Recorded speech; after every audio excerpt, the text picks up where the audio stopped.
Hello नमस्कार दोस्तों और किसान भाइयों, मैं भाई आपका स्वागत करता हूं खेती के वीडियो में।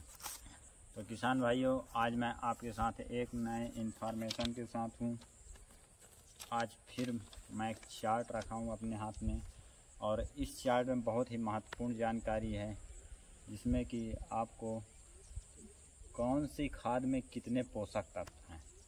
किसान भाइयों, हमारे खेती में हम जो रासायनिक खाद प्रयोग करते हैं उसके साथ साथ हमारे जो ऑर्गेनिक कंटेंट अर्थात जो जैविक खाद भी बहुत महत्वपूर्ण होती हैं, जिसमें कई तरह के खाद के ऑप्शन होते हैं, जिसमें आपके गोबर के खाद हो गए, वर्मी कंपोस्ट हो गए और इस तरह से हरी खाद हो गई।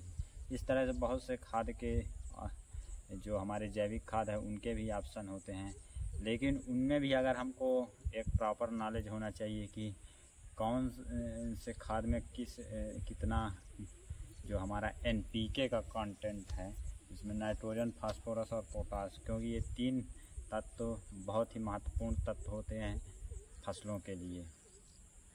तो इस चार्ट में वही चीज़ बताया गया है। तो चलिए किसान भाइयों, अब हम देख लेते हैं कि कौन सी खाद में हमको कितना पोषक तत्व मिलेगा। खासकर NPK का कंटेंट जो हमारे फसलों के लिए बहुत ही महत्वपूर्ण होता है। तो जो हम ऑर्गेनिक खाद प्रयोग करते हैं अपने खेतों में, जैविक खाद जिसको बोलते हैं, तो उसमें आपको जो सबसे पहला जो गोबर की खाद है, तो उसमें आपको 0.6 से 0.8% नाइट्रोजन मिलेगा, 0.2 से 0.3% फास्फोरस और साथ में 0.8 से 1% तक आपको पोटास मिलेगा।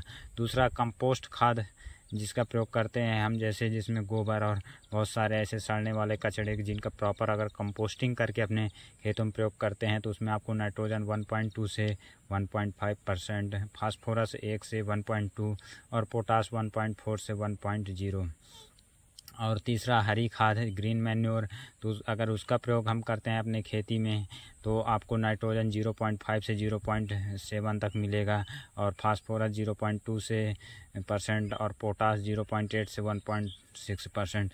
हरी खाद में हम किसान भाइयों हरी खाद की पहले खेती करते हैं, उसके बाद उसको उसी खेत में दबा दिया जाता है और उसको सड़ा दिया जाता है, तो उसमें आपको इस तरह से कंटेंट NPK के मिलेंगे। केचुआ खाद किसान भाइयों, यह एक बेस्ट ऑप्शन होता है। गोबर को अगर आप प्रॉपर तरीके से उसमें अपना ऑर्गेनिक NPK का कंटेंट बढ़ाना चाहते हैं, तो उसके लिए केचुआ खाद आप उसी गोबर से तैयार करते हैं। तो इसमें देखिए नाइट्रोजन आपको 2 से 2.5% हो जाता है, फास्फोरस आपका 2.5 से 2.9 तक पहुंच जाता है और पोटास 1.2 से 1.4% तक हो जाता है। तो यह एक आपके गोबर का एक अच्छा वो हो जाता है, ऑर्गेनिक कंटेंट, साथ में NPK कंटेंट बढ़ जाता है। अब मूंगफली के भी हम बहुत से प्रयोग करते हैं किसान भाइयों। बहुत सी खलियों में मूंगफली की अगर खली का हम प्रयोग करते हैं तो आपको उसमें नाइट्रोजन 7.8% और फास्फोरस 1.2 और साथ में पोटास 1.3%। तो अगर इस तरह खली का प्रयोग करते हैं, लेकिन ये बात रहते हैं किसानों के सामने कि खली का अगर प्रयोग हम बड़े स्तर पे करना चाहते हो तो उसमें हमें फिर पैसे बहुत ज़्यादा लग जाएंगे, ये थोड़ा आपको खर्चीला खाद पड़ेगा। अब उसके बाद बायोगैस की स्लरी किसान भाइयों, तो जो हम बायोगैस तैयार करते हैं उसमें जो स्लरी निकलती है, तो अगर हम गैस का तो ईंधन के रूप में प्रयोग कर लिए, लेकिन जो स्लरी रहती है उसका हम अपने खेती में प्रयोग कर सकते हैं, जिसमें आपको 0.9 से 1.3% आपका नाइट्रोजन रहेगा और 0.7% फास्फोरस, लेकिन इसमें पोटास की मात्रा नहीं होती है। अब खली में दूसरा एक हम अरंडी की खली प्रयोग करते हैं किसान भाइयों, तो उसमें आपको नाइट्रोजन 5.7% और फास्फोरस 2% और पोटास आपको 1.3% प्राप्त होगा। फिर नीम की खली, तो यह तो हमें दोनों काम करते हैं किसान भाइयों हमारी खेती में। अगर संभव है तो आप इसका प्रयोग अवश्य करें, क्योंकि ये रोगों से भी बचाती है, क्यों कड़वापन होता है। और दूसरा यह है आपका साथ में इस तरह से देखिए नाइट्रोजन और फास्फोरस और पोटास भी इसमें उपलब्ध होते हैं। तो इसमें आपको नीम की खली में 5.2% रहेगा नाइट्रोजन, 1% आपका फास्फोरस और साथ में 1.4% पोटास। फिर गन्ने की खोई, तो किसान भाइयों गन्ने की खोई जो हम गन्ने का रस निकालने के बाद जो निकलता है, तो उसमें आपका 2.25% नाइट्रोजन, 0.12% आपका फास्फोरस, लेकिन इसमें पोटास नहीं रहता।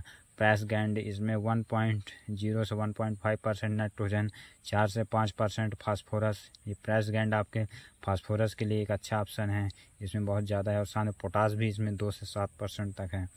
और मछली का चूरा तो इसमें आपका नाइट्रोजन 4 से 10% है, पोटास आपका 3 से 9% है, और साथ में फास्फोरस 3 से 9% है, और पोटास 0.3 से 1.5%।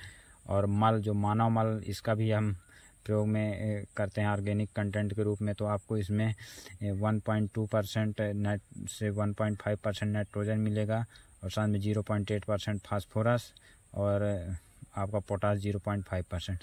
साथ में लास्ट में हड्डी का चूरा, जो हड्डी का अगर चूरे का अगर प्रयोग करते हैं हम अपने खेती में, तो उसमें नाइट्रोजन नहीं होता किसान भाई, लेकिन फास्फोरस और पोटास सबसे ज़्यादा रिच होता है, जिसमें 3% फास्फोरस और 20% तक पोटास होता है।